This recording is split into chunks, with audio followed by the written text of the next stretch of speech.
In 2024, a recent college graduate named Rajdev left his life in the city to travel deep into rural Odisha. He was returning to his ancestral village to undergo a formal coronation. His family held a massive Zamindar estate, a legacy of land and power dating back to the British era, and it was time for him to claim his inheritance. But the handover came with a strict condition. Before the ceremony, his parents and an 88-year-old village mystic named Devi Amma sat him down and gave him a single, non-negotiable instruction. He was to never, under any circumstances, approach the old family mansion on the edge of the property. The building had been locked and abandoned for exactly 184 years.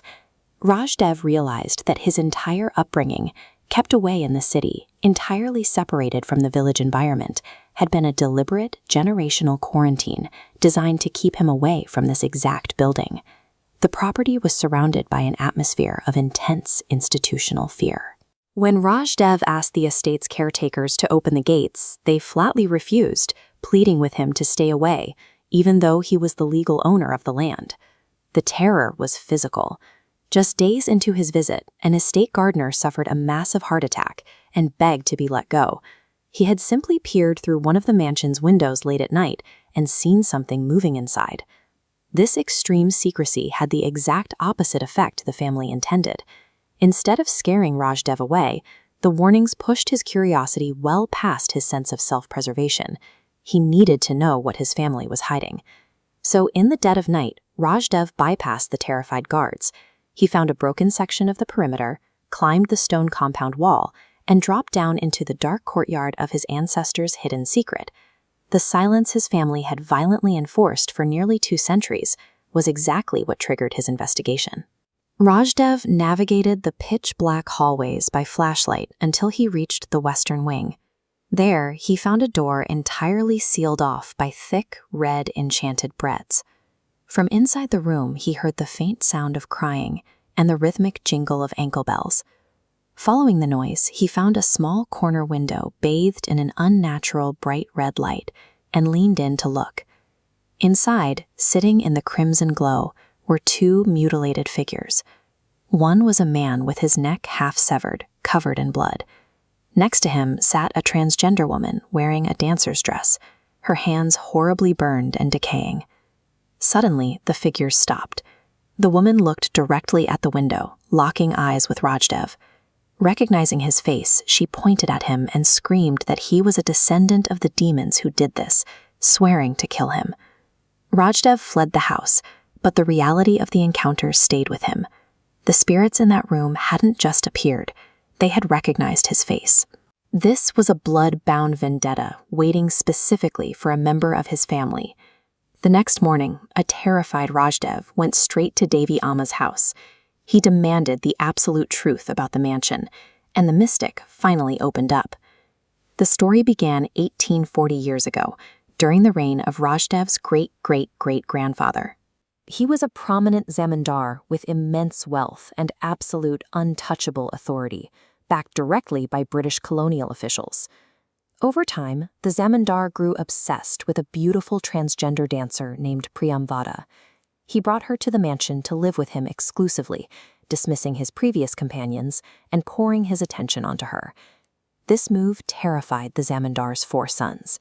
Seeing their father lavish so much on Priyamvada, they became convinced they would be cut out of the inheritance entirely, sparking a deep and violent jealousy. The sons soon found their opening.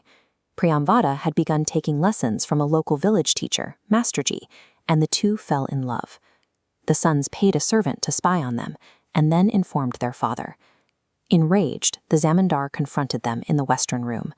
In the chaos that followed, Priyamvada struck the Zamindar to protect the teacher. Taking advantage of the mistake, the 4 sons rushed in with axes and swords, brutally hacking the couple to death, while Priyamvada cursed their bloodline with her dying breath. To hide the crime, the sons took the mutilated bodies and bricked them directly into the wall of that very room. When their father died the next day, they sealed the mansion entirely, using their wealth and influence to enforce total silence for 184 years.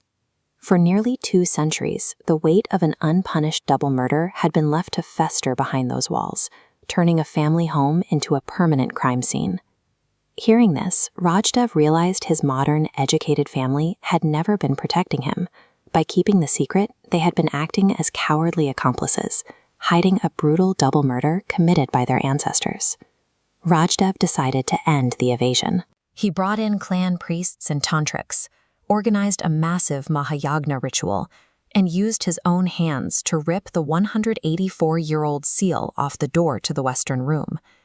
Inside, following the ritual, they tore down the cursed brick wall, digging through plaster until they recovered the skeletal remains of Priyamvada and Masterji.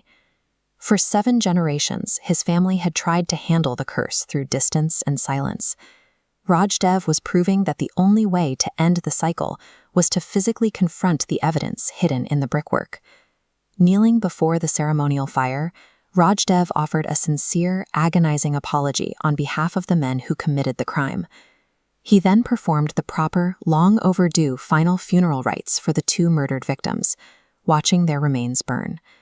As the ritual concluded, the oppressive atmosphere vanished. With the spirits finally at peace, Rajdev immediately ordered the complete demolition of the haunted mansion, erasing the monument to his family's sins.